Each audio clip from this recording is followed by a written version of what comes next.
this. But let's go ahead and get started. I'm just going to welcome everyone. For those of you who don't know me, I'm Trina Wyatt. I'm founder and CEO of Conscious Good. And Conscious Good is a community-driven media platform committed to raising consciousness. So I am thrilled to be co-hosting this event with the one and only Mark Allen Kaplan of the Integral Cinema Project. And I'm going to let Mark take it away. All right. Good afternoon, evening, wherever you are. Before we start, I wanted to do a little perception practice, what we call them. Not quite a meditation, but we do perception practices, which are very different than meditation, although they feel similar. Just real quick, the difference between meditation and perception practices is meditation is about states of consciousness, and perception practices are about structures of your consciousness. Those are that's basically your perceptual field, the thing we're normally unconscious of. And what the difference is the meditation practices help us wake up to higher states, and the perception practices help us to become more aware of our perceptual field, which actually helps us to evolve. In the integral world, it's called the difference between waking up and growing up. So this one is basically trying to take what Daniel is talking about in the war on sense-making into a kind of just a little kind of perception practice for us before we start our conversation. To get in a comfortable position, you could keep your eyes open or closed, depending on what's the best for you to visualize things inside your head, and just focus on your breath for a moment.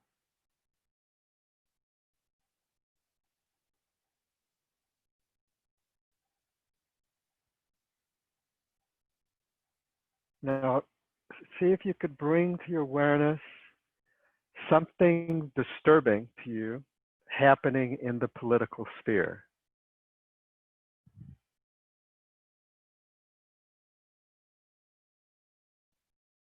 And see if you could find something. The first thing that comes to mind will be fine. And just try to sit with how you're perceiving it.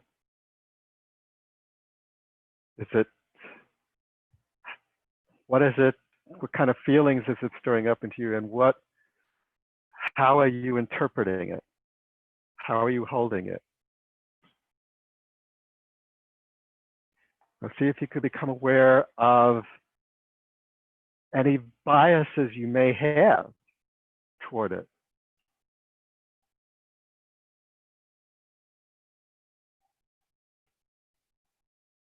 And these biases could include your own political ideology or way of being or understanding. Just try to get really kind of aware of how you are thinking about it, how you are holding it.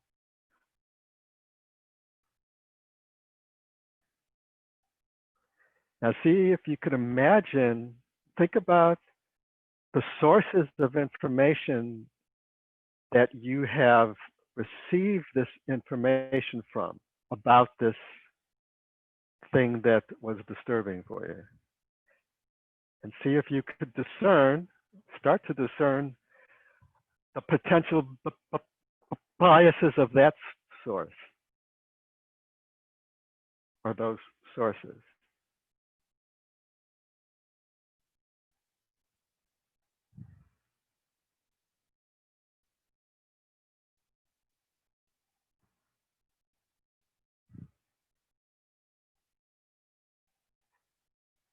And now I want you to imagine other people who are perceiving that situation differently from you.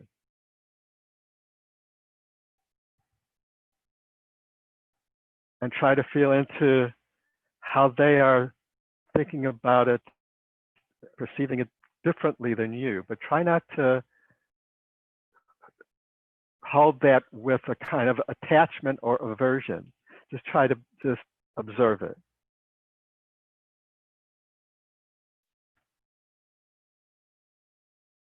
And now, see if you could look at that situation, hold that situation from these different perspective. And I'm going to now kind of speak out to you various angles that you could use and see if these angles are able to expand your awareness of it or shift it in some way. So try to observe how this new frame changes your perception of that disturbing thing that you're holding.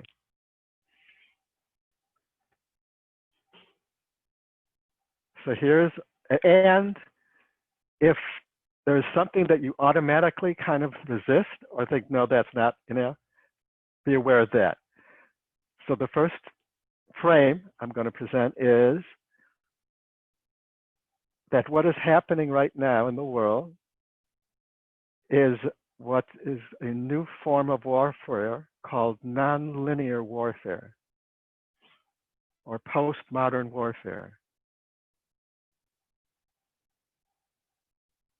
And the key to that is disinformation, is to fuel the fires on all sides, creating conflict and confusion. And pretty much everything that's happening for sure in the United States and the UK right now is fitting in perfectly with this frame.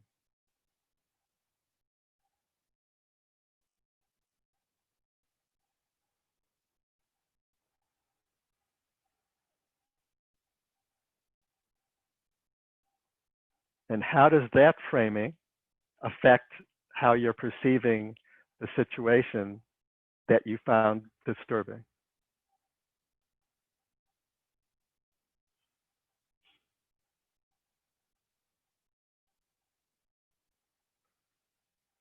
And now another frame, and then we'll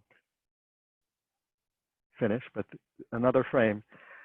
Let's say that what you see happening is actually exposure therapy for our collective self.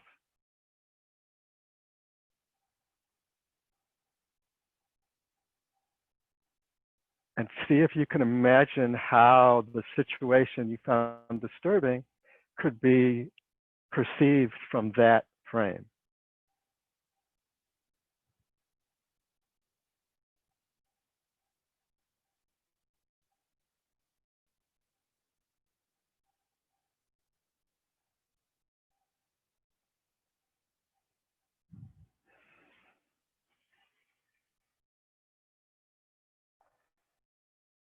Okay, and when you're ready, just return your awareness back into the field here.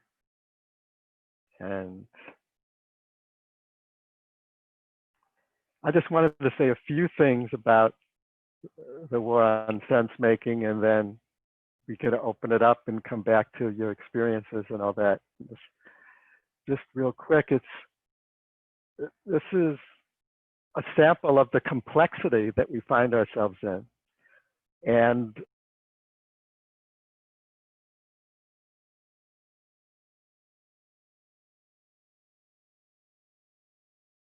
Uh-oh. I think you just froze up, Mark.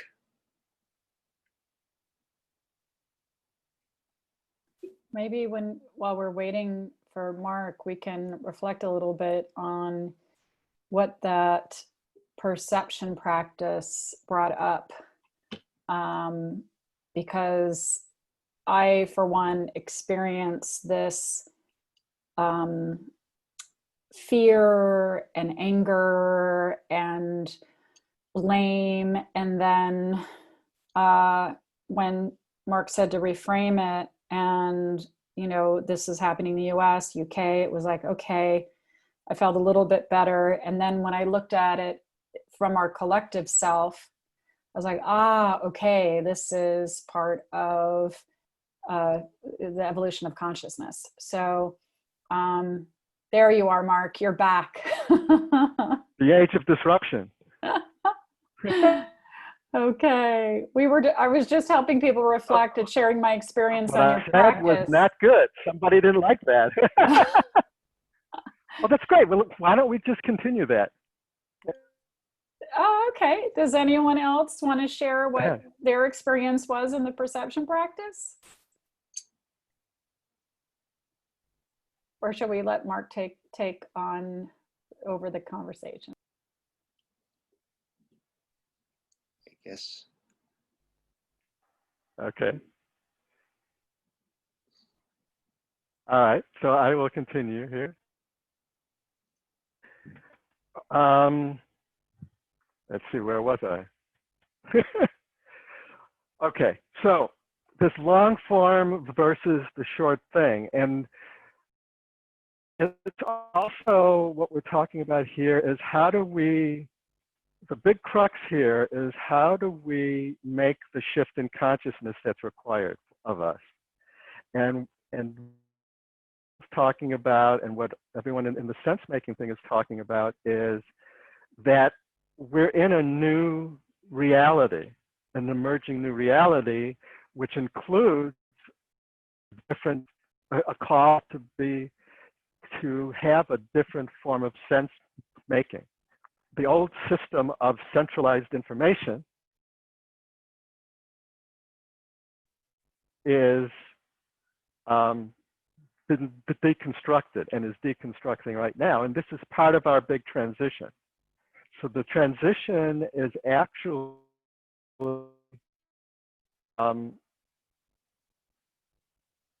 essentially, it's a transition from nation-centric to global-centric structures, or from the rational structure to pluralistic in terms of our social systems. But our center of gravity is kind of like the Industrial Revolution, because it's driven by technology being so far ahead of us and causing these shifts. An example, postmodern warfare, nonlinear warfare. See, right now we are essentially in World War III. But we don't realize it yet. Form of war that's mostly fought online. And it was used, basically this particular form was invented by a Russian guy and who worked for Putin, and he was an avant-garde artist, and basically bringing this postmodern avant-garde perception into. So what it is that you basically attack the enemy asymmetrically and confuse them and make them just uncertain of what's true and what's not true, what's real and what's not real, what's really happening, what's not happening. Essentially, it comes from this shift that we're making. So back in World War II, the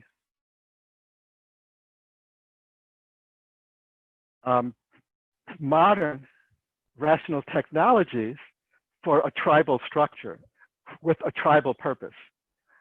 And now we have more advanced tech. So what we see is that there are forces using pluralistic technologies for tribal purposes. Pluralistic technologies like social media, big data, AI, those are actually pluralistic and integral technologies, and even beyond that. For meaning, to separate each other and one another. Anyway, so as part of this transition, as Einstein said, we have to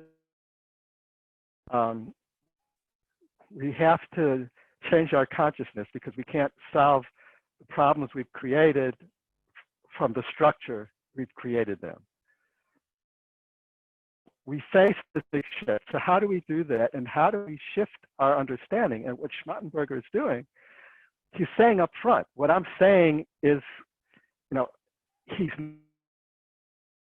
try to popularize it or dumb it down or simplify it. Yes? You might want to turn your video off because you're very jumpy and you have a very lousy connection, it seems like. So you might want to try without your video. Can you hear better? We'll see if you. Okay, all right.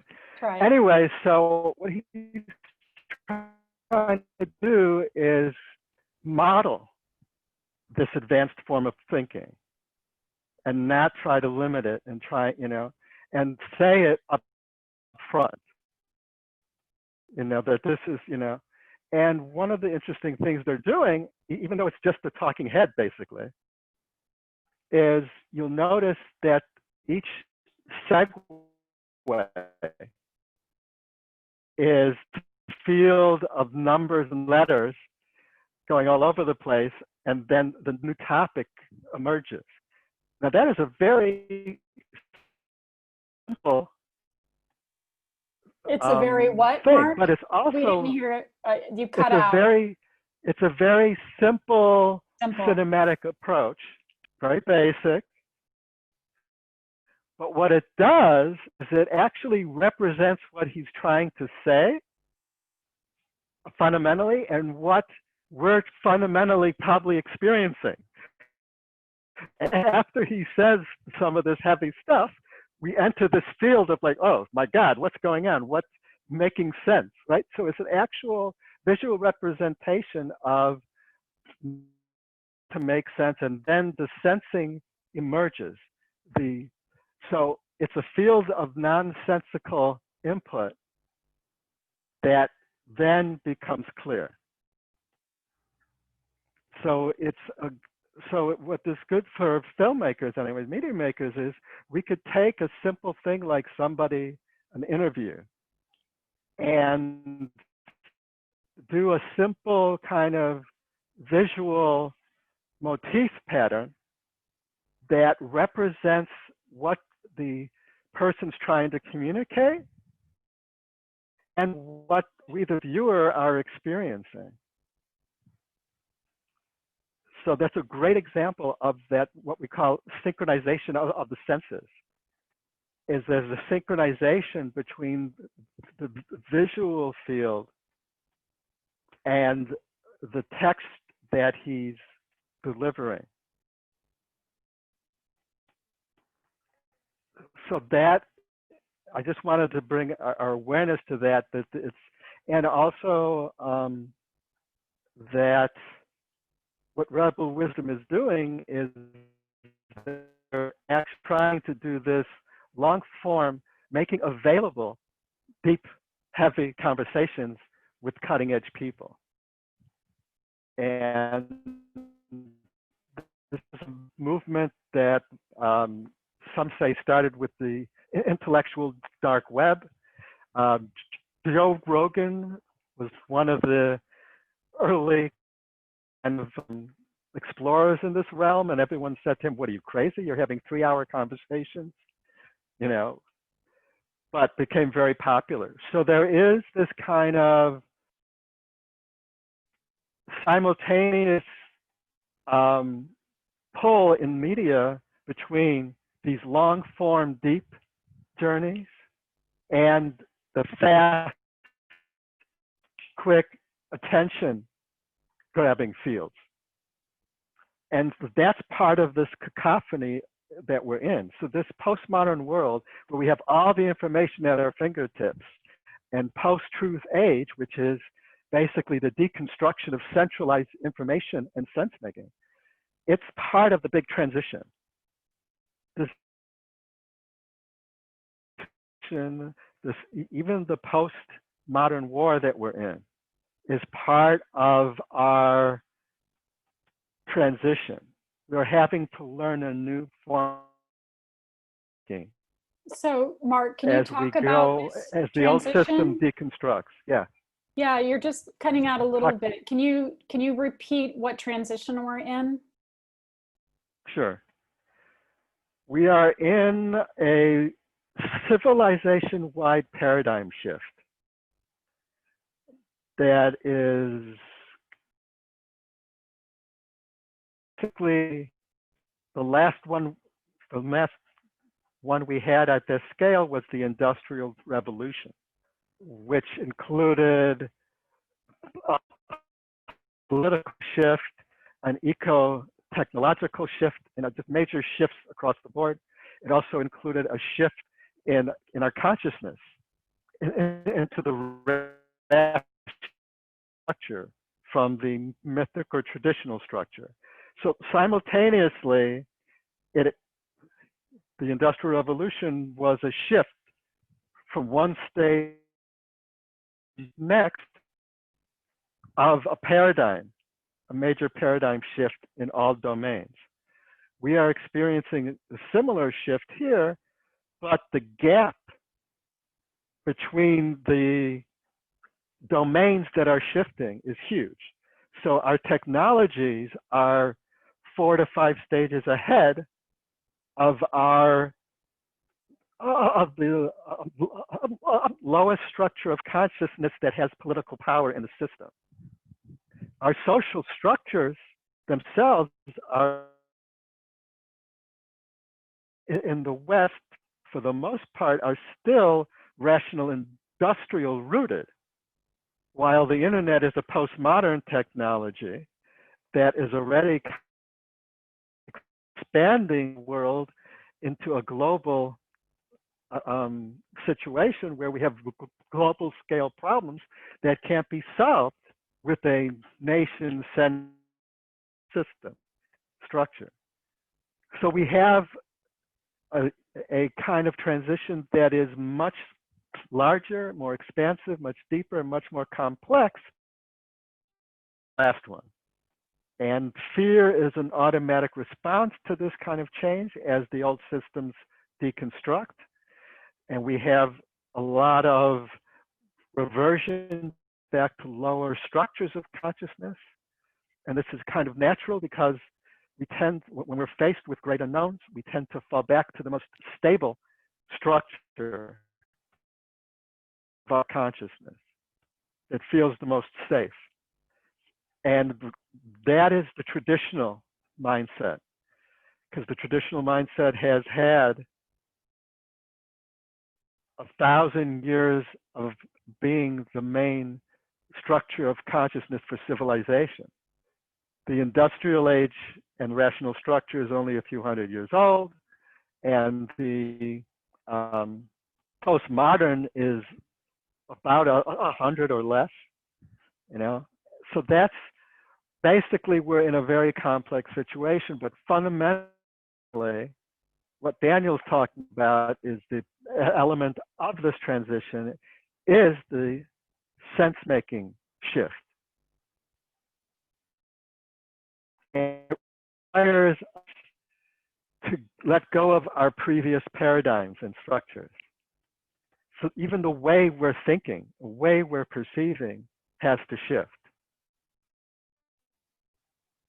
And so by us trying to understand what he's saying, because he's a systems thinker, and for us trying to understand what he's thinking and saying is exercising our brains. So even if we're not understanding everything he's saying, but if you could listen to it a few times. And it's interesting because the second or third time, you'll pick up things that you didn't understand before.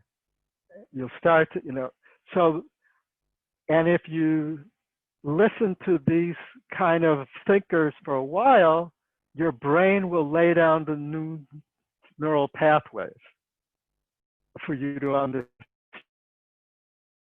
it. And then that's shifting you into this new field. So that's kind of the purpose of this conversation, fundamentally.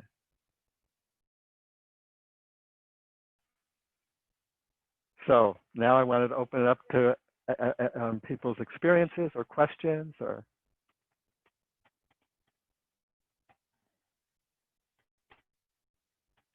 And one more thing is part of that shift is we're going to have to do sense making collectively in groups. Because as he points out, the complexity of the world right now is such that it's impossible for an individual mind to process it, especially in terms of the speed that everything is happening. So collective intelligence is one of the foundational emerging shifts that we have to kind of head into, which is kind of like the human version of AI, where we're crowdsourcing together. How do we, Mark, how do we do that at scale? How do we do that to shift the trajectory of what's happening in the United States right now, for example? Whew. Okay. I'm all about solutions. Like, let's just get to it. Like, how do we fix this? No. Yeah. Well, that leads us, well, that basically is what our upcoming course at Conscious Good is all about. What we're attempting to do. It's like, okay, all right. Good lead in, right? Anyway, so the idea here is that, say we're in a war. We are in a war. There's a war on our consciousness. So first thing we have to do is recognize that we're in a war and understand how we're being manipulated and understand how we are also projecting and identifying and so it's like what we have to do simultaneously is work on our own biases, becoming aware of our own perceptual and how we are taking in information. At the same time, we have to develop a practice where we're questioning the source of that information.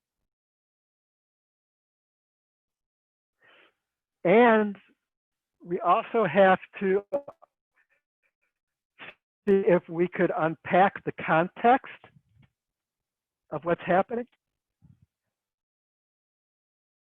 The discernment process is very important because it's tricky because the information coming to us is biased, but also the information not being communicated in that communication is part of the bias. So we have to ask, what information am I not receiving from this situation? So it's this really kind of, we have to learn a new form of sense making for ourselves first. And then we have to find a group of others who are also trying to do that for themselves, and then try to do that together collectively. So that's what the goal is, to do this kind of practice for yourself pretty much constantly with media that you're interacting with, and have a group that you can go to and, say, okay, this is what's happening. How do we make sense of it? And another dimension here is to keep trying to experiment with different frames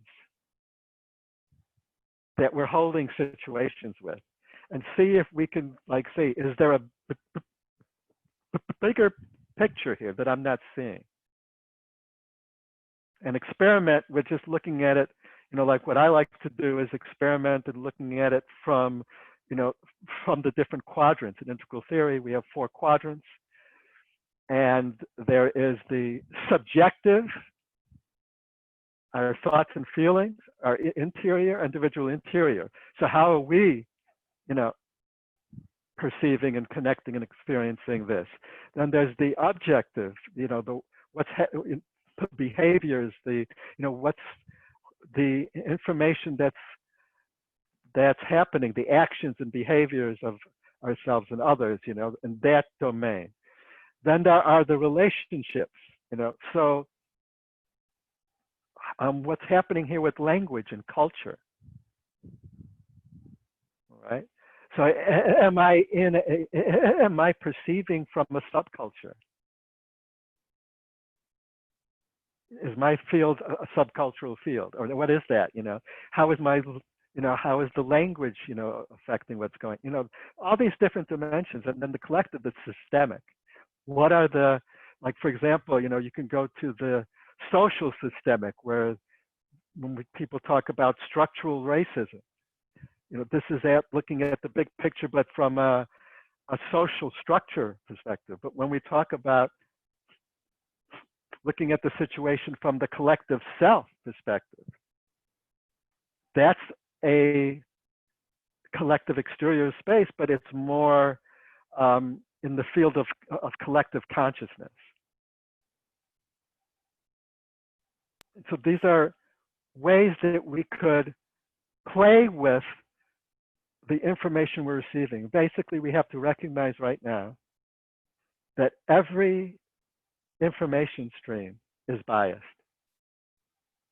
by us and the source, fundamentally. What I'm hearing, just for it's not that I'm not big into integral theory. I just have not studied it, obviously, to the degree, and I'm not as well versed as you are, obviously, Mark and Jonathan, and probably some on this call.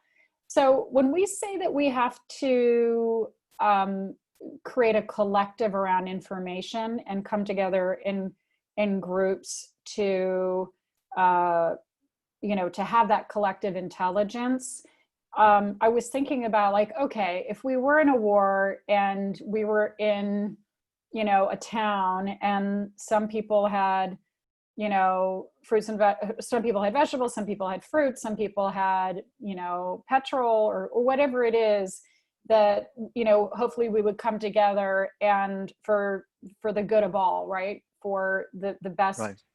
And so in this way, we're doing the same. Instead of with physical, tangible items, we're doing it with information. We can each say, okay, I'm going to go deep into this information and check the bias and, the sources and for this, piece of information. And each person is kind of responsible for that. And then we bring it to the collective. Is that kind of what I'm hearing? Yes and no. There is this really interesting thing that happens with collective intelligence fields. When you get a group together that has a shared intentional field, we call it. So if you come together with the intentional field of we're going to work on our sense making individually, we're going to try to get rid of our own biases as much as we can and share what we're perceiving about a situation together, to have what we call generative conversations where we're not in a rivalrous communication field, but we're working together, we're towards the same intentional field. And then we're at one level, yes, it's sharing information. It's okay, I'm going to look at this, you look at that, you look at that. But it's more dynamic than that. When you get a collective going where you're in a shared intentional field, often there is a group field intelligence itself that emerges. Right. So, I love that saying. It's like 1 brain plus 1 brain equals 3 brains. yes. So in the field, then the field actually becomes intelligence itself. And what that, a great example from the recent past, actually it's not so recent now, but I think a year ago or so, is the incident in the Washington Mall where we saw a video of a Native American facing off against these white kids. And there was this whole big media storm around it from all political ideologies and spectrum. But if you went on Twitter that weekend that it happened, and you connected to a certain kind of stream that was going on, there were thousands of people working on understanding what was happening. So you got this stream where someone was saying, I found a video from this angle. And then another person, I found a video from this angle from people's smartphones online. So they were kind of going out and like looking at all the different perspectives around the event and bringing them into the field. Great example. Then there was a collective making sense of it, where you had someone saying, well, but this video, it seems like they're doing that. And someone said, well, no, when I'm looking at the video, I'm seeing that. See, so so what happens is that you're shaking out each other's projections.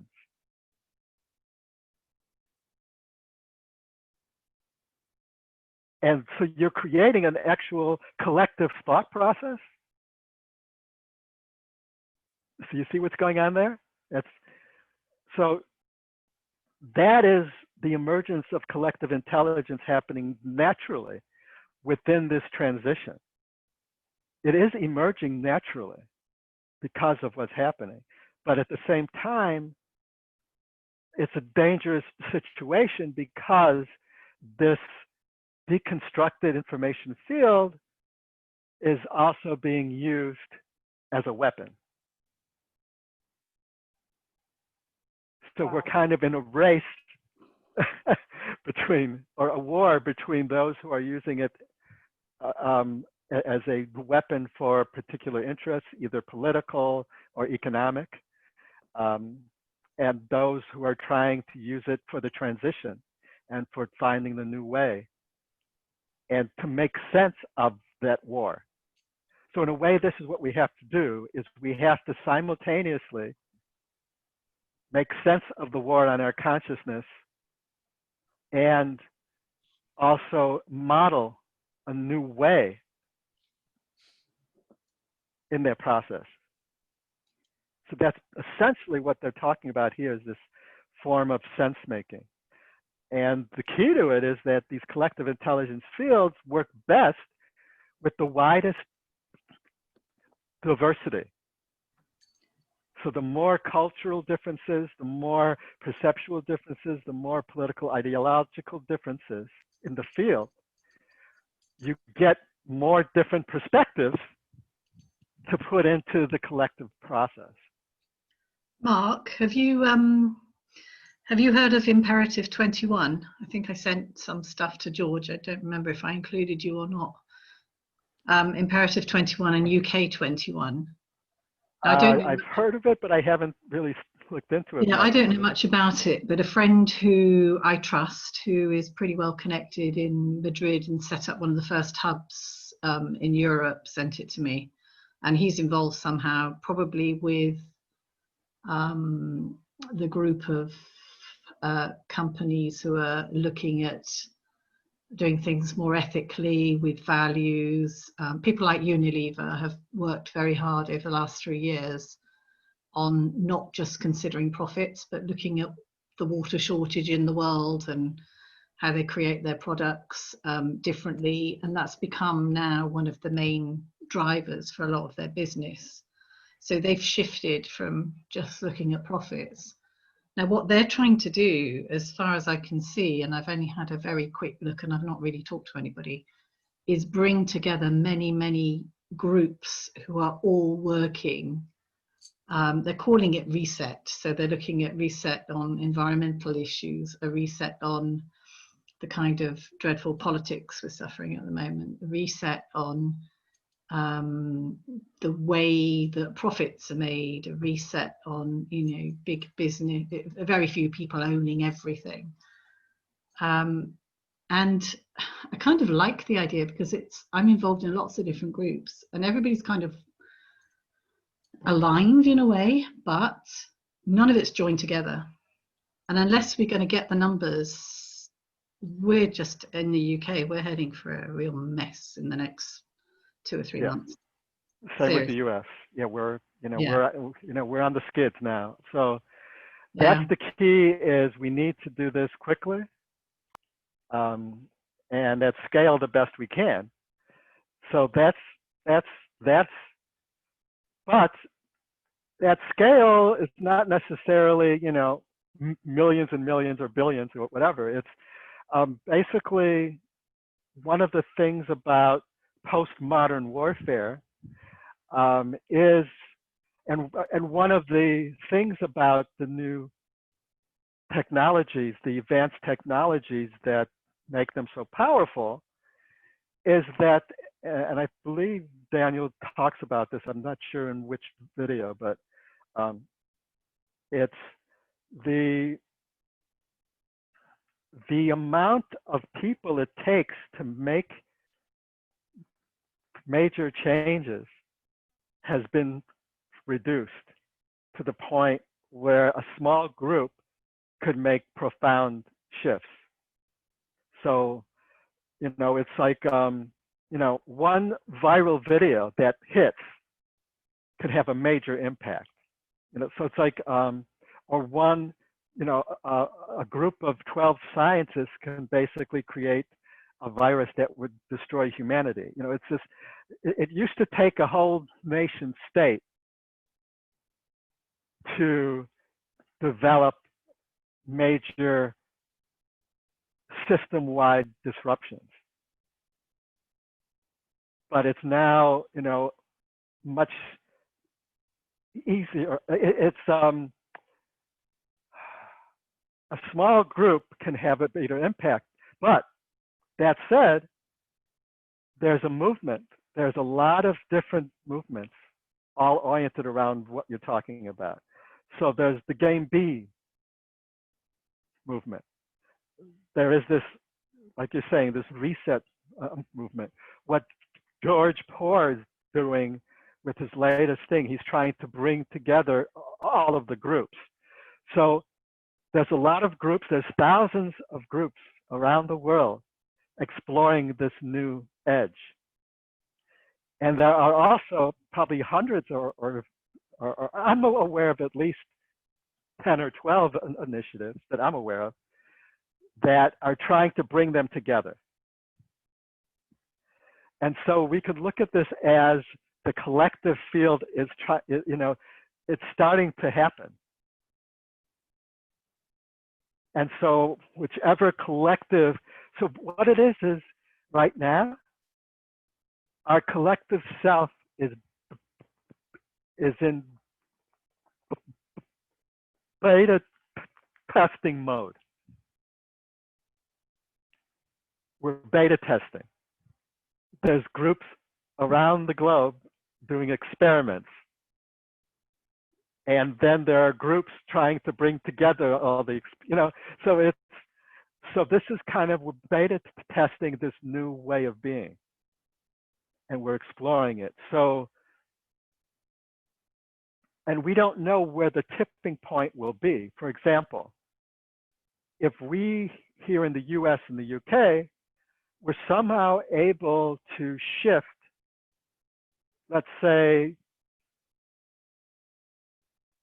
5% of the population at pluralistic into integral, let's say we brought up the number of integral structure, people at integral structure or operating out of that up to 10 to 12%, there could be a tipping point in the system itself. So there's cascade effect too. So, but we do need to do it at scale. And so we have to try, and the key is, especially in the postmodern nonlinear warfare media sphere, all right? What we put out into that sphere is tricky, because what postmodern warfare is all about is one of its key functions is to make it so no narrative fixes, that no narrative becomes solidified in the field. That's why there's so many different narratives being bombarded at us. That's why we're being split apart. Because if we get a single narrative that we share, then there is this, then the collective kind of stands up. But if we don't have a shared narrative, we don't. You know, I mean, if you look at the civil rights movement, if you look at, I mean, all the different movement, you know, what Gandhi did, even the American Revolution, all of these had a shared narrative for a large group of people. So the trick is how do we, what's going to stick into the field is tricky.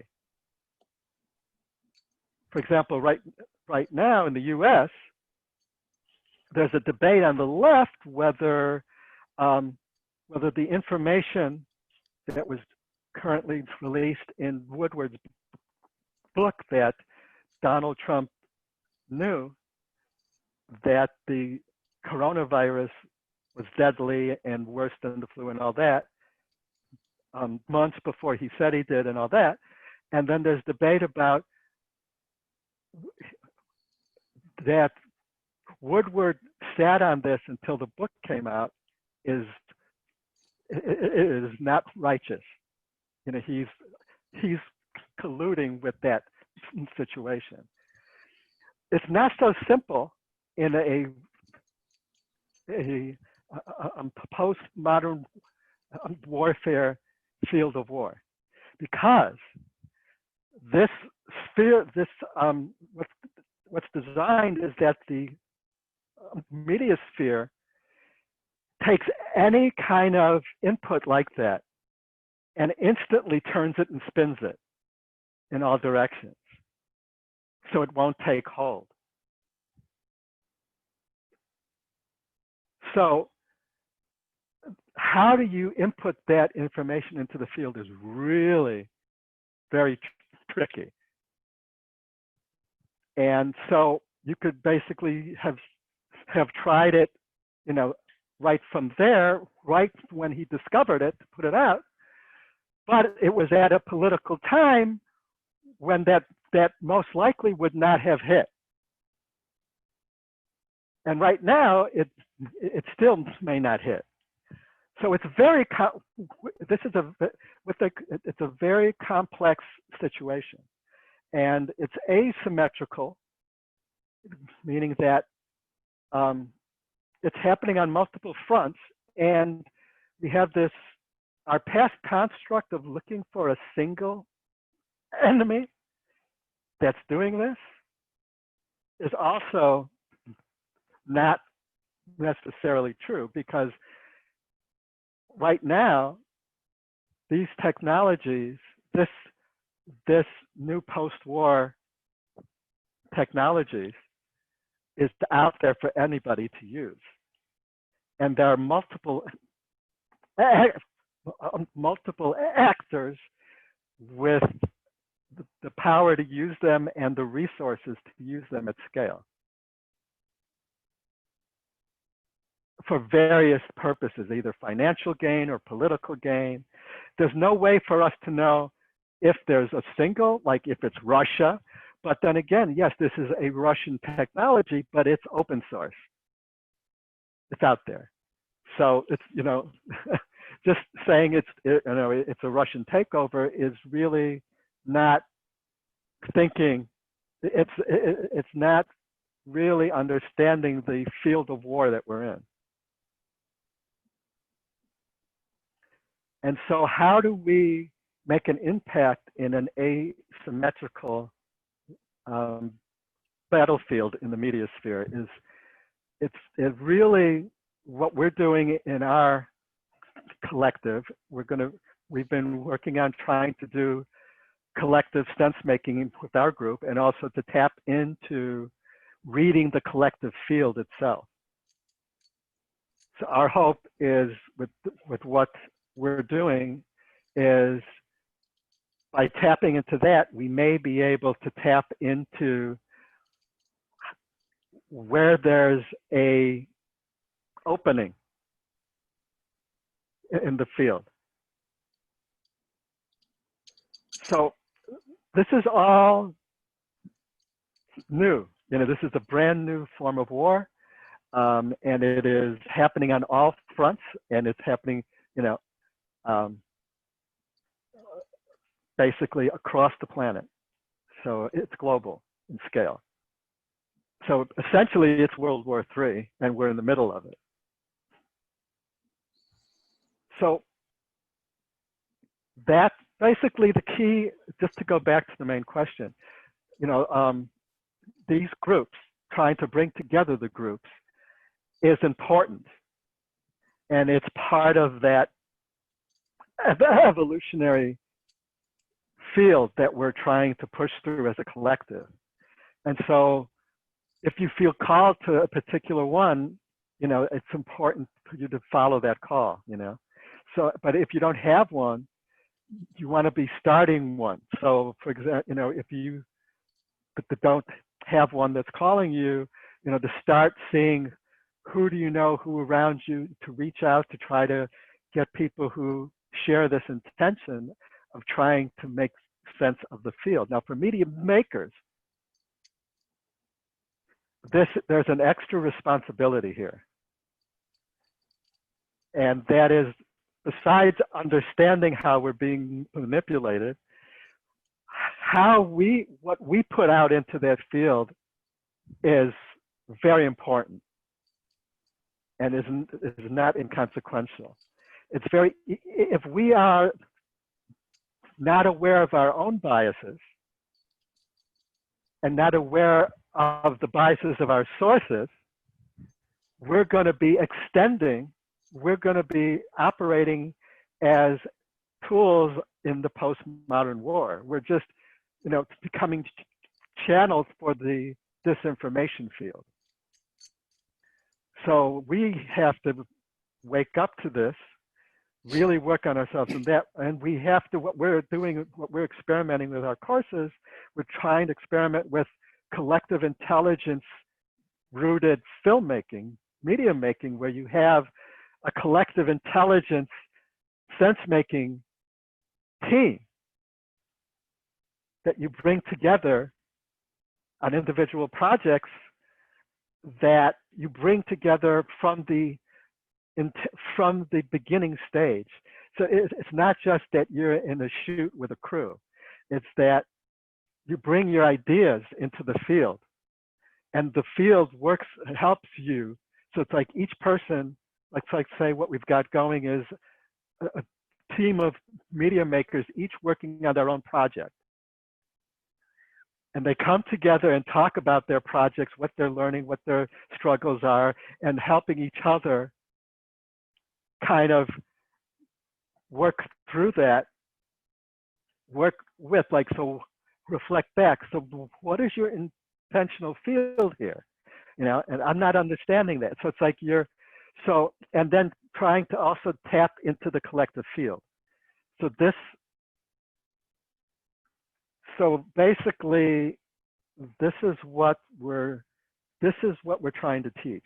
This is this methodology that we're working on that's coming up in the Media Shaman Toolkit course at Conscious Good, and also the master class that we teach at Campus Co-Evolve, which will be starting in mid-November. But the point here is that if we have to be sense-making in this new way ourselves as media makers, having ourselves a collective intelligence support team where we're continuing that sense-making process, and also understand the language of the medium and the power it has and how we're communicating. So what we talk about is like things like synchronization of the senses. So how do we create the powerful media? But also what we're doing in this upcoming course at the Media Shaman Toolkit is how do we do it on the fly? If we find ourselves in the middle of a situation, so right now, in this new reality we're in, postmodern warfare is not all online.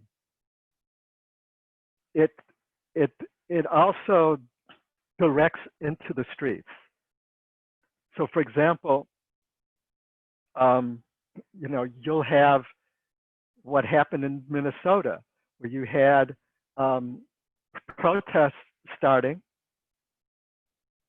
from the George Floyd video and the eruption of that, but then you had an infiltration of subgroups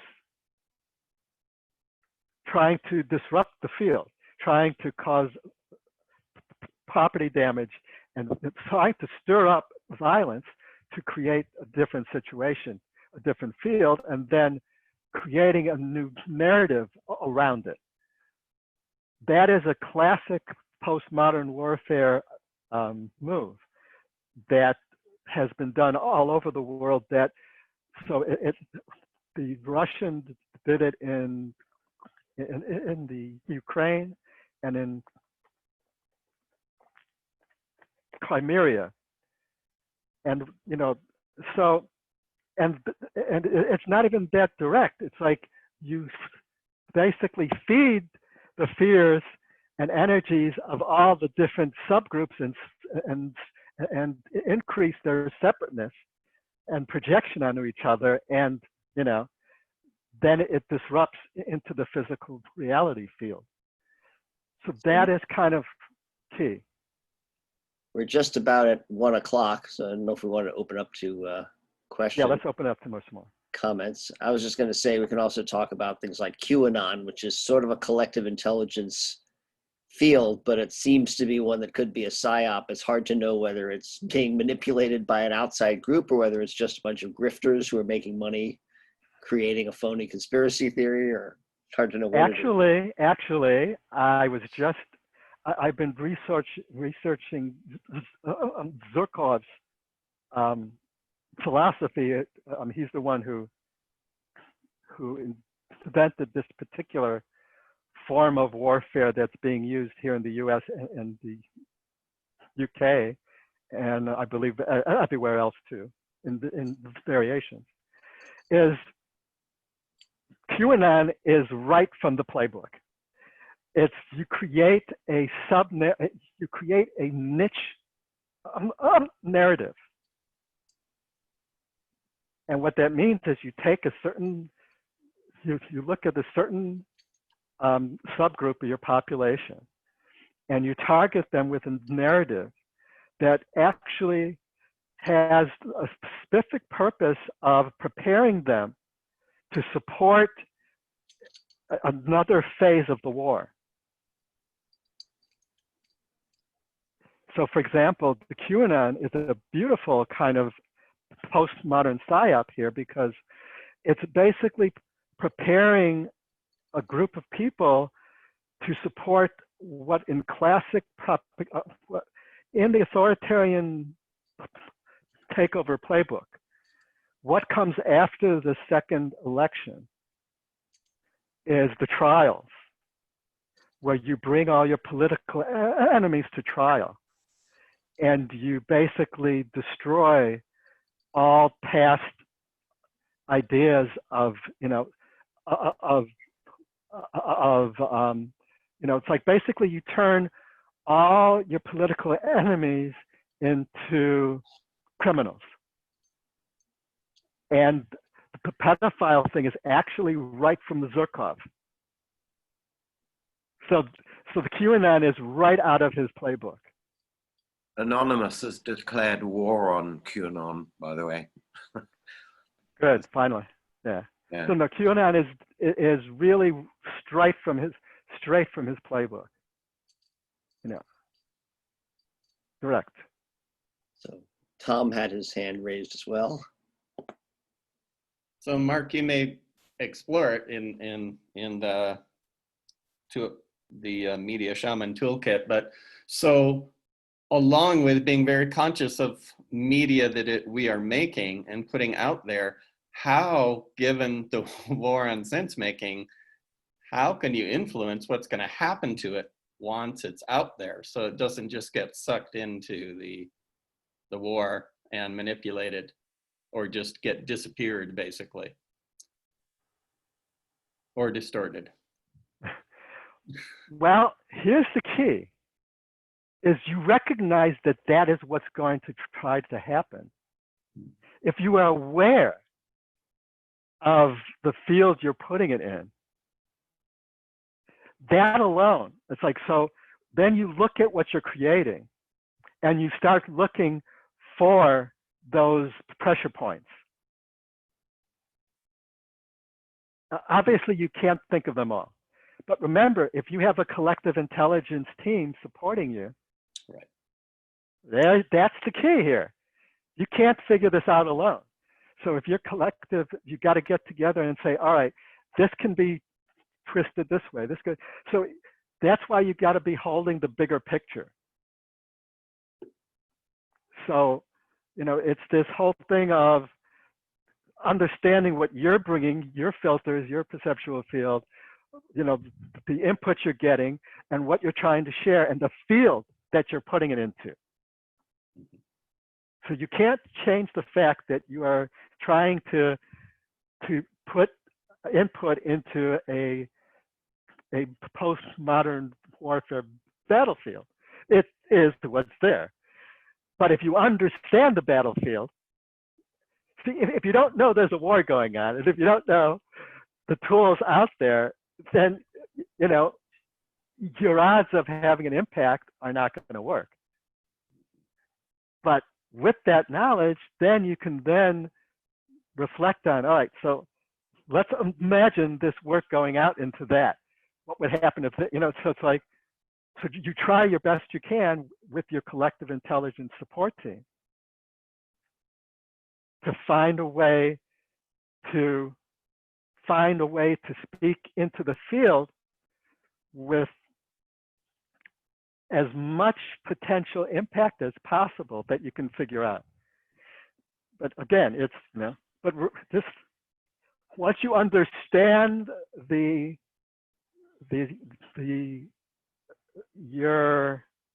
it's not even your audience anymore. It is, and I mean, before this, it was understand your audience or understand the platform you're communicating on. And it is all that, but now it's also the information sphere, the information ecology, as Daniel talks about it. There is an ecological system inside the media sphere that we're trying to reach into and reach through.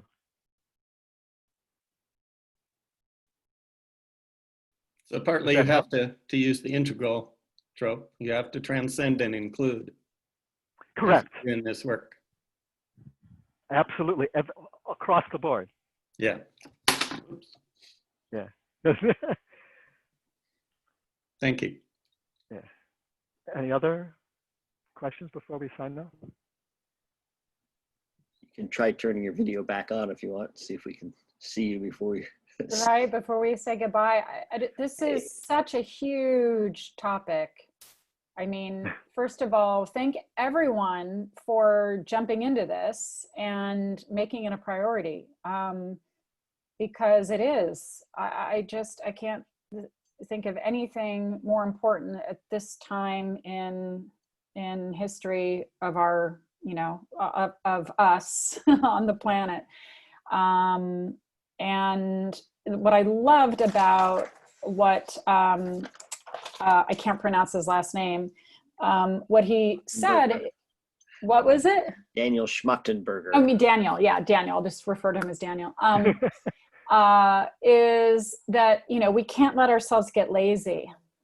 And, you know, if we are constantly trying to dumb things down for people to understand, then they're not going to be stretching those muscles to be dealing with the critical issues and, you know, that we're facing right now. So I think, you know, media obviously absolutely critical, sense making, and the other side that I'm so concerned about is education, because it just feels like it's taken such a huge nosedive.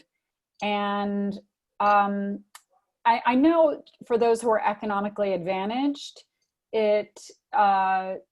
you know, it's not as much of a concern because they get to send their kids. But I mean, it really is, as someone who has 2 kids, to be able to say, no, I don't want to live in a society where there's, you know, educated and educated, and we're having to try to live together instead of having just really more of our resources put into education.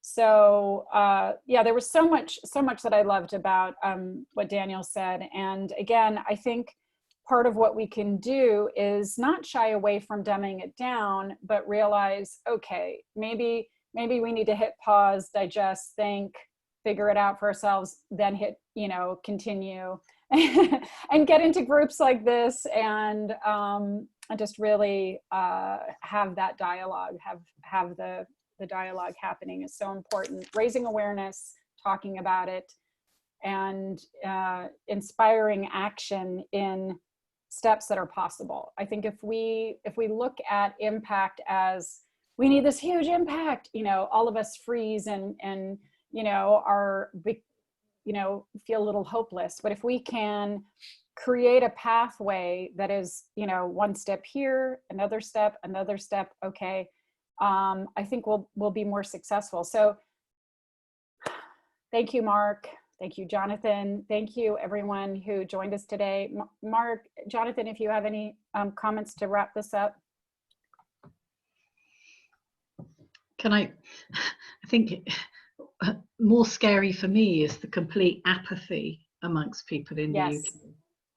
And we are on the edge of such a disaster with Brexit, with a lying government who are so corrupt. I mean, we haven't seen this probably for, I don't know, a few years anyway. You know, it's understand that apathy is one of the goals of a postmodern exactly warfare. Because they've dumbed down the education for so many years, and now it's fine because you can do what you want.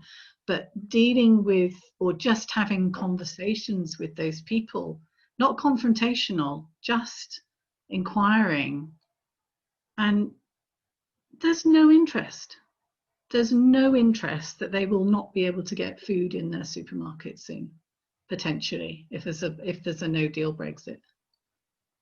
This is how serious it is, you know, and they don't believe it's going to happen.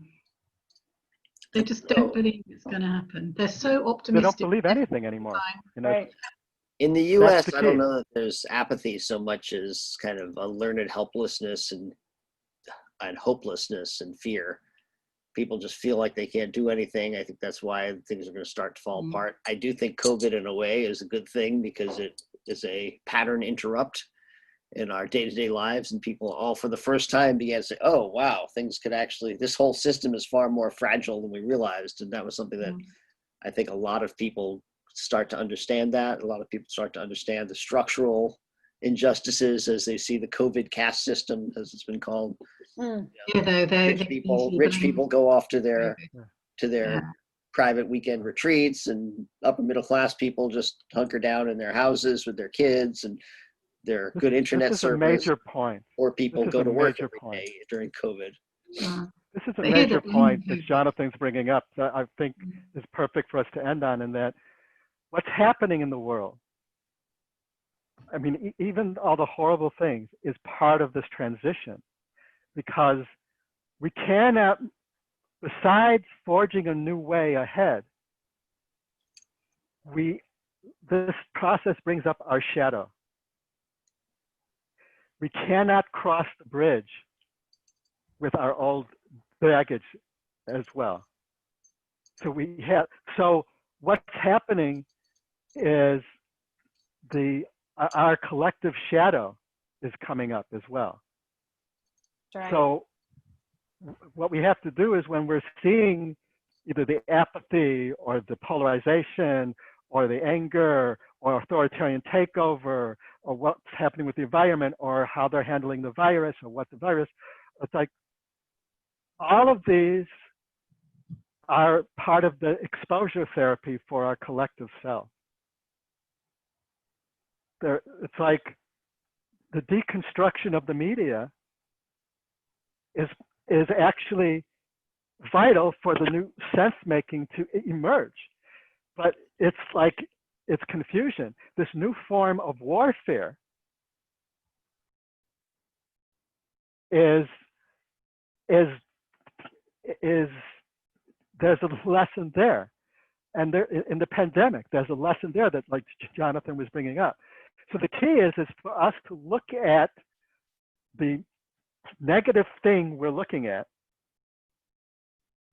and look at, how is this exposure therapy for the collective self? And that is where you make your intervention from. Brilliant. Full circle, Mark. Full circle.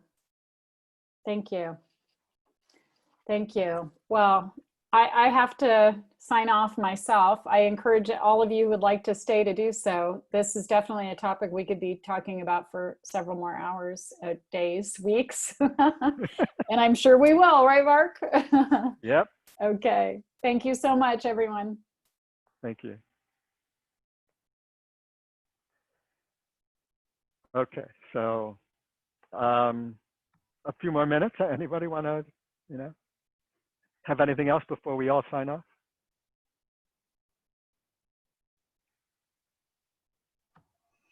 Okay. Oh. Just thinking Okay. it's a huge task. There's so little and so much to do and really no time. Yeah, Yeah, overwhelming. it's like the key to huge tasks is recognize that, yeah, it can be overwhelming, but also human beings, we tend to, when we are faced with a huge task in front of us, a huge challenge, there's parts of us that get turned on that are not normally turned on. So, when the house is on fire, it's like, it's like, well, it's like so if we could get into that kind of a state, it's like recognizing, all right, I could feel overwhelmed and it's okay to feel overwhelmed and stuff like that. But also it's like, it's that Hail Mary energy,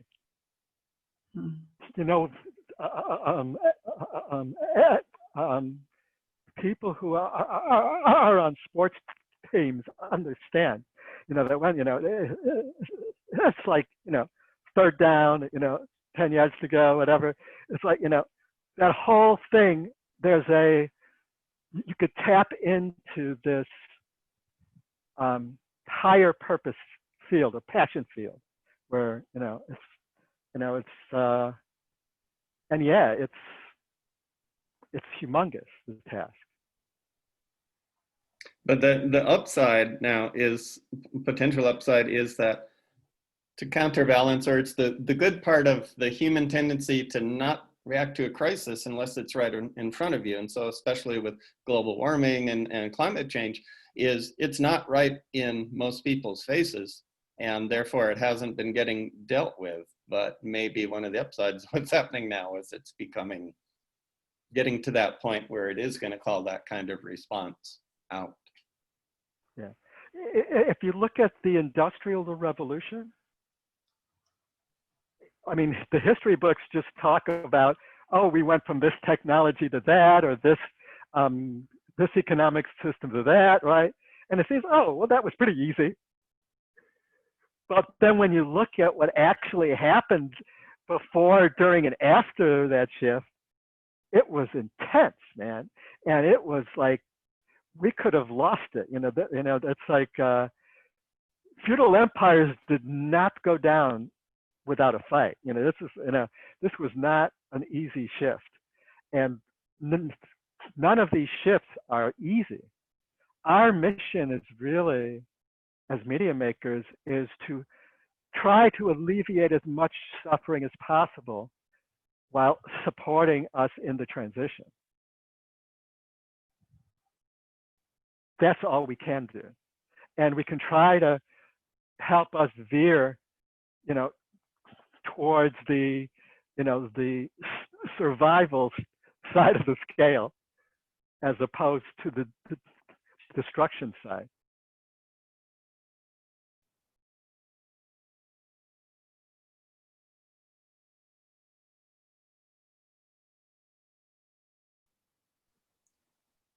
And I always take heart from Gene Sharp, the nonviolence activist, who one of his key points was the people are never as powerless as they think they are, and the people in power are never as powerful as they think they are. So every system that's built by humans can be torn down and built something new by humans. So the problem is, as Mark said, there's this sort of confusion about what the direction of the revolution is, and there's people who have different ideas of what that is. So, but most people, I think, want what's right. So we just have to get the message out and get more people to realize, oh, let's step out of this whole giant cluster of ideas and figure out what's real. That we want clean air, clean water, better life, more equality, because a society where everyone is treated equally is actually a better place to live. So, and in a way, the key here is the only kind of way we could, the only way to win a postmodern nonlinear war is with a meta narrative.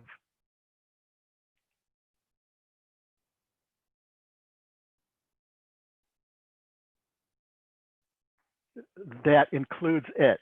So if we could make the media war an object in people's awareness, this would be a huge thing. That no matter what side of the political spectrum you are on, you are in the middle of a war, and all your information you're receiving is biased. And it's not coming from just your perceived enemy. So it's like, if we could create a meta narrative that makes the population conscious of the war itself, and that holds.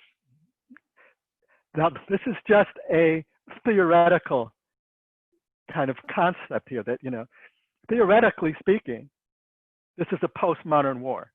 So the key to winning a postmodern war is bringing in an integral structure, which is meta narrative as opposed to the non-linear deconstructionist narrative.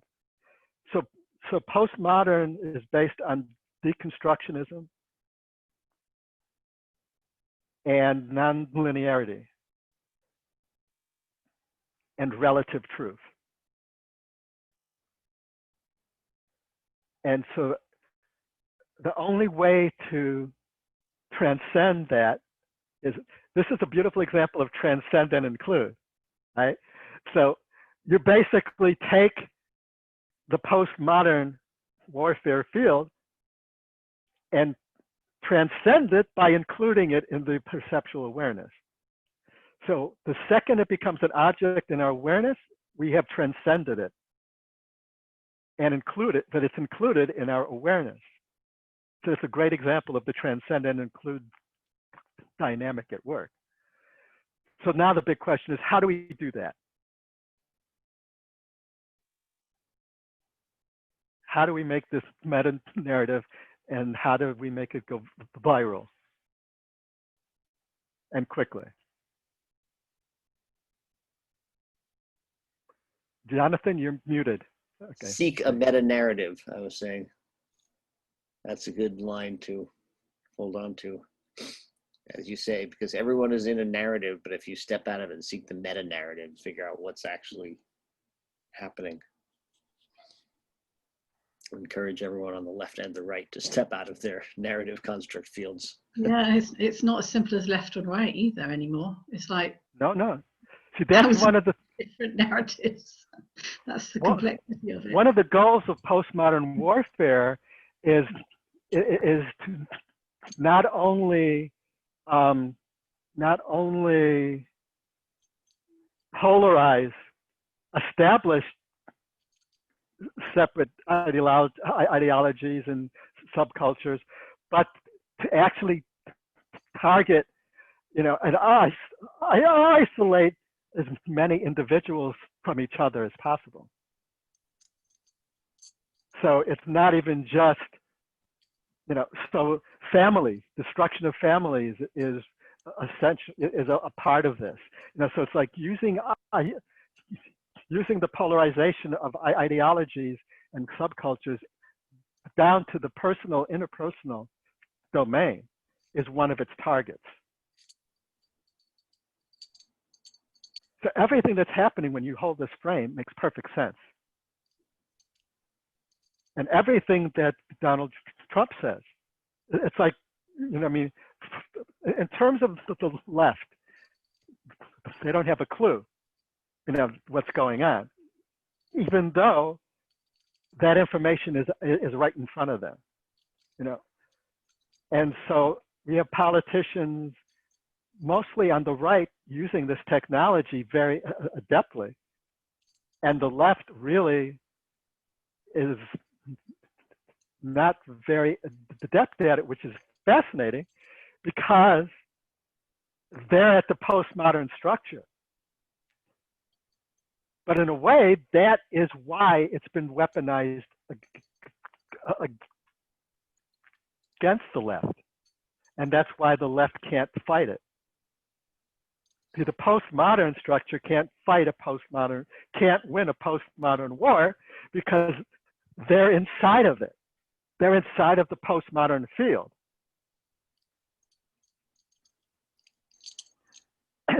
So that's kind of the trick. Well, that's one of the tricky parts here. It's interesting, Mark, that I just happened to catch the end of, I guess it's a series on PBS called Hacking Your Mind. And I saw the end of that. So it's actually now starting to enter mainstream media as a subject. And I wasn't aware that that was even on, or if I was, it didn't click. But today it was like, oh, well, this leads in well to this discussion. This is the collective field. It's happening. So it's like when we talk about at scale, we don't. There's many different types of system dynamics at play here.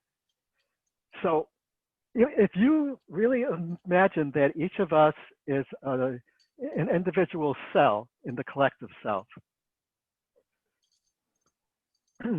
and if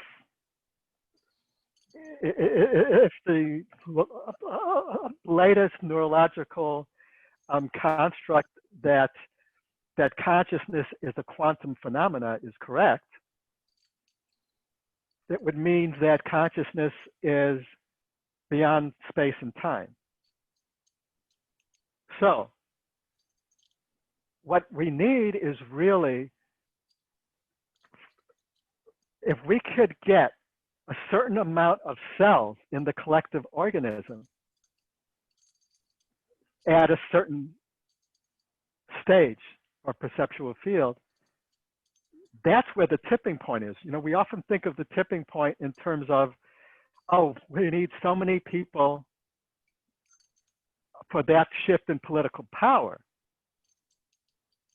And that is true at that level. But there's another level where, and that's the power of a shared narrative. When a shared narrative hits, it transcends the political boundaries and stuff like that. When there is a really clear shared narrative that taps into the evolutionary impulse at the moment, you have a major tipping point. So if we can get enough cells within the collective body to share a meta narrative, then the whole thing would shift in all dimensions. So every single problem that we're perceiving, these major problems, we wouldn't even have to target them individually.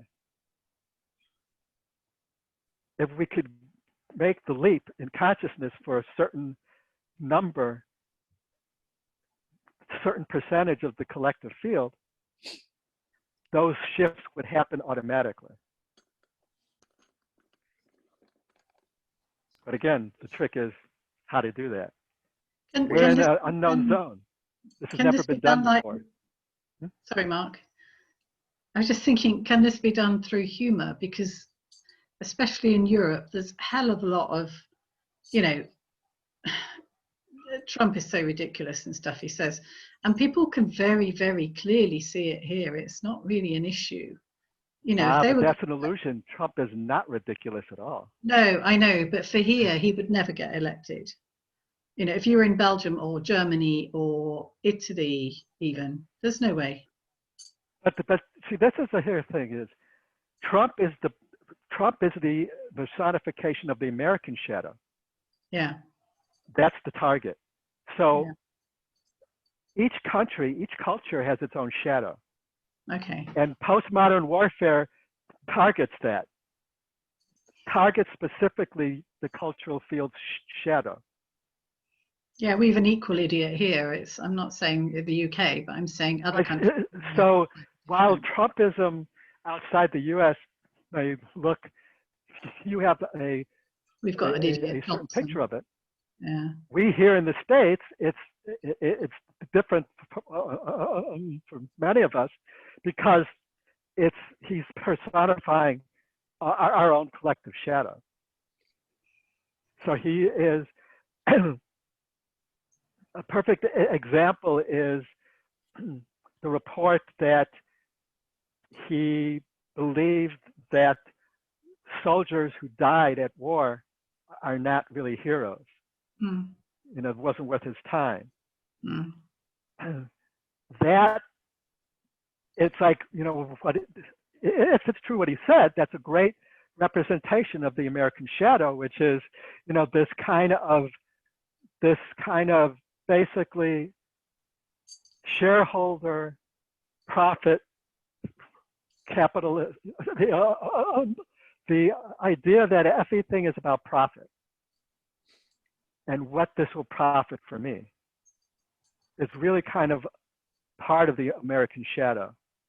And he is really that personification in many ways. So in the UK, it'll be something else. In another country, in Brazil, it's this, you know, it's that guy. It's, you know, in Philippines, it's Turkey. It's, you know, it's like they're, you know. Also, I do get the sense that Boris Johnson is sort of a European version of a Trumpian character, which is that he's better educated. He's actually educated. I've seen him have a debate about. He's not educated. He just spurts out Shakespeare. He's not educated. Yeah, but he's educated, and you know that also means you went through Eton and Cambridge or Oxford or whatever. You know, it doesn't mean you come out of it smart. But no. But he has like classical education in that sense, in a way that Trump. Yeah, but he's not the one like Trump. Probably he's not the one. There's other people behind putting the strings there. I mean. Right, and I also wanted to see if Michael or Arthur had anything they wanted to add. Arthur's been. Looks like he's flying a helicopter here, so I know he might be busy. But no, I'm just fascinated by the whole thing. terrified and fascinated at the same time. Don't know That's what the we're gonna correct do. feeling. That's- yeah. Well, we're in a liminal place, but it's definitely an inflection point in human society, I would say. And let's remember, I just wanted to say one more thing for you, Carolyn. That whatever you're perceiving about Trump or about Boris Johnson or anybody, remember that one of the key fundamental things in postmodern warfare is political theater. And, Yeah. I agree. and what we think is ridiculous, or what we think is stupid, or what we think is, It's intentional. it's all intentional. Like, Yeah. one of the foundations is to say as insane things as possible, just throw and keep the misinformation going. It's gone mad here. Yeah, totally. So and the key is for us, part of the design is for the political opponents to perceive the postmodern warrior as either mentally disturbed or stupid or ridiculous, or all of these things. That's by design. Yeah, totally. That the political enemies are perceiving them not as intentional actors. That what they're saying and doing has a precise target. And you can see how dangerous it is here at the moment. Very much so. Another disaster with COVID coming up. So yeah, it's intentional. The chaos is totally intentional, and you can see it because they escalate, and you think, how the hell are they going to get away with this? And they're getting away with it, and then they're escalating it again. Yeah, totally. Yeah, then they're using big data and AI, and it's hardcore. And really, and a lot of money. Our only shot is to use collective intelligence. Yeah, because collective intelligence can compete with AI. Yeah, but that's why I was thinking humor. Sometimes when you kind of something, you turn it around, and suddenly people sometimes have an aha that, oh my God, yeah, that is a bit odd, but through humor you can do that. There's some quite good political satire. Humor is great. Humor is a great way to do it, because often our defenses are softened with humor. So doing it with humor is often the best way to communicate the message, especially for things that can be very terrifying. But the problem is, here's another catch-22. Humor can also be used in a postmodern war field to spin off on itself. So how you do the humor is very, very tricky. Because the kind of humor on Saturday Night Live versus Trump is not the kind of humor you're talking about. It actually plays into what they're doing. Right. In fact, absolutely. Malcolm Gladwell had a great revisionist history, his podcast, and one of the very first ones he did 3-4 years ago was about satire, and how satire in America is really not satire, that it's mostly just caricature, pastiche and caricature.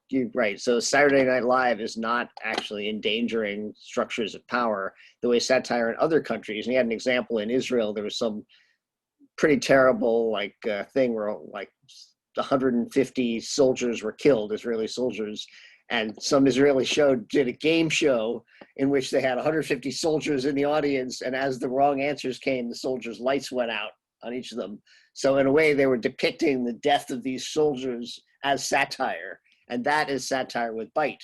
And what you saw on Colbert and Saturday Night Live, and I had to stop watching the Daily Show years ago because it didn't have teeth, and you realize that this is actually the product of a corporation and it's not really going to attack the structures of power, as you say. So yeah, humor is very often used to make people think, oh wow, Saturday Night Live is the resistance, but it's really not in any serious way mounting a resistance. Yeah, that's another key, is we often get caught in in preaching to the choir. And often this comedy is kind of virtue signaling for each other in the same collective field, you know. And it really is, like Jonathan said, it just has no teeth. It's just not. So it's very tricky. You got to, you know, really, when you look at, like, let's take an example of Dr. Strangelove, Kubrick's Dr. Strangelove, where one of the end shots is Slim Pickens, which, you know, he was an old-time Western actor, you know. So he's the great stereotype, cowboy hat, riding an atomic bomb down into destruction. And there's like, that's the kind of humor that is more penetrating, you know. And the example from the Israel one too is, you know, so that's kind of, so it's got to be the right type of humor to have an impact, especially in this field.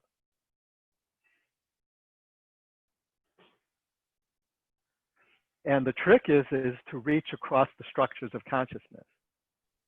So if you're just virtue signaling, if you're just, you know, if you're just speaking to your choir, you're really not having an impact. So the key is, that's one of the things about the meta narrative is, I mean, it's very easy for us, like someone that's pluralistic, to create a pluralistic meta narrative and think they've got one. But what we need, and that's why you need a collective intelligence field that has all the different ideological fields represented, because we have to create a meta narrative that transcends those. So for example, if we say, you know, that we're in this media war and this is a form of warfare and stuff like that, that's one thing. But if we start talking about it in terms of, you know, well, because it's the right versus the left versus, you know, it's like once we get into the actual polarization field, then we could get caught. So it's kind of like the meta narrative is tricky too, because we have to be able to speak across structures. And so the narrative has to be trans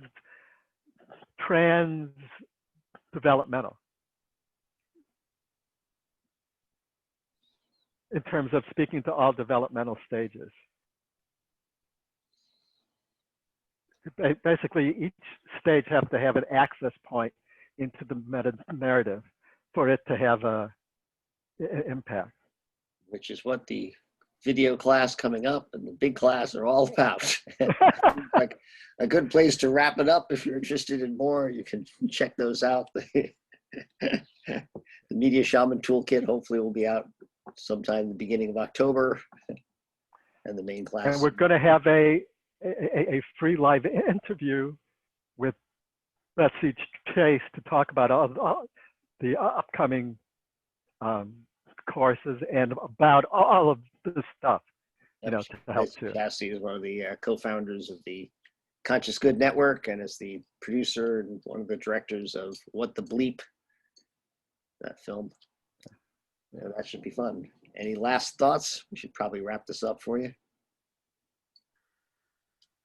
Just, this is one of the best, I mean, the course was really good, but this is one of the best single sessions of all the last 5 months for me. So thank you.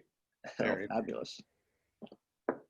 Thank Of course, you. it wouldn't have been so good without that background. So You have that background of the course. Confusing without that background. Yep. We can tell these guys that Carolyn and Tom are both former students.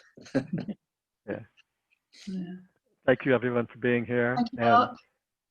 stay safe, stay well, and stay awake. Yeah. Absolutely. Thank you.